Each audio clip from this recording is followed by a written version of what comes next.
Everyone. तो कई बार आपने इस तरीके के सेंटेंसेस सुने होंगे, जैसे वह फालतू में झंझट में पड़ रहा है, मैं किसी झंझट में नहीं पड़ना चाहता, क्या तुम उसके झंझट में पड़ गए हो, वह किसी झंझट में नहीं पड़ता। तो इस तरीके के सेंटेंसेस को आज की क्लास में हम बनाना सीखेंगे। तो इस तरीके के सेंटेंसेस के लिए हम एक फ्रेज़ का यूज़ करते हैं, गेट इनटू अ मैस।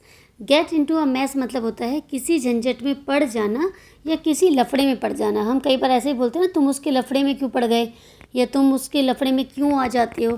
तो इस तरीके के सेंटेंसेस को बोलने के लिए हम यूज़ करते हैं get into a mess. Get into a mess मतलब होता है किसी झंझट में पड़ जाना। इसके लिए हम एक स्ट्रक्चर का यूज़ करते हैं, subject plus helping verb plus get into a mess plus object. Get हमारा यहाँ पे मेन वर्ब की तरह काम करेगा।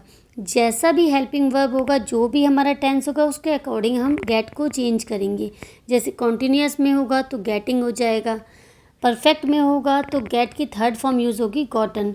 तो इस तरीके से गेट हमारा मेन वर्ब की तरह काम करेगा हेल्पिंग वर्ब के अकॉर्डिंग। तो चलिए सेंटेंसेस में इसको सीखते हैं।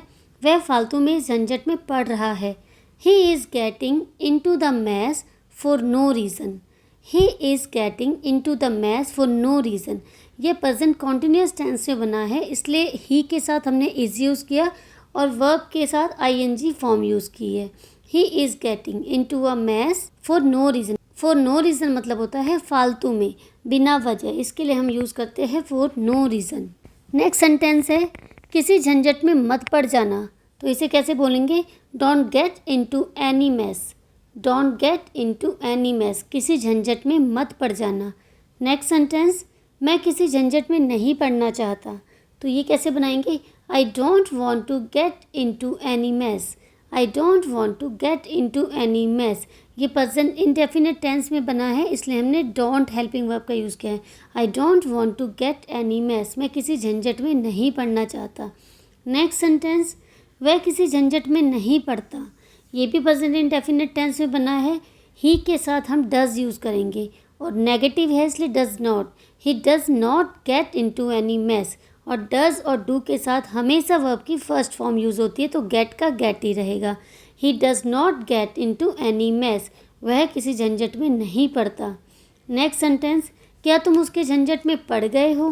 Did you get into his mess. Did you get into his mess, ये पास्ट इंडेफिनिट टेंस से बना है, इसलिए हमने डिड हेल्पिंग वर्ब का यूज़ किया है। Did you get into his mess, क्या तुम उसके झंझट में पड़ गए हो। नेक्स्ट सेंटेंस, वह उसके झंझट में पड़ गया है। ये प्रेजेंट परफेक्ट टेंस से बना है, इसलिए हम हेल्पिंग वर्ब हैज़ और हैव का यूज़ करेंगे और गेट का थर्ड फॉर्म का यूज़ करेंगे gotten. He has gotten into his mess. He has gotten into his mess, वह उसके झंझट में पड़ गया है। नेक्स्ट सेंटेंस, क्या वह हर झंझट में पड़ जाता है।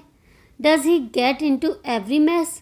Does he get into every mess, क्या वह हर झंझट में पड़ जाता है।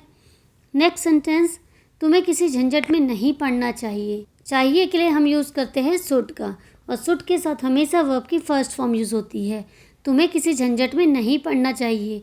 You should not get into any mess. You should not get into any mess, तुम्हें किसी झंझट में नहीं पड़ना चाहिए। आई होप गाइज आपको ये स्ट्रक्चर अच्छे से समझ में आया होगा। वीडियो पसंद आया हो तो वीडियो को लाइक कर दीजिए, चैनल को सब्सक्राइब कर लीजिए। फिर मिलते हैं नेक्स्ट वीडियो में नेक्स्ट टॉपिक के साथ। तब तक के लिए take care and bye bye.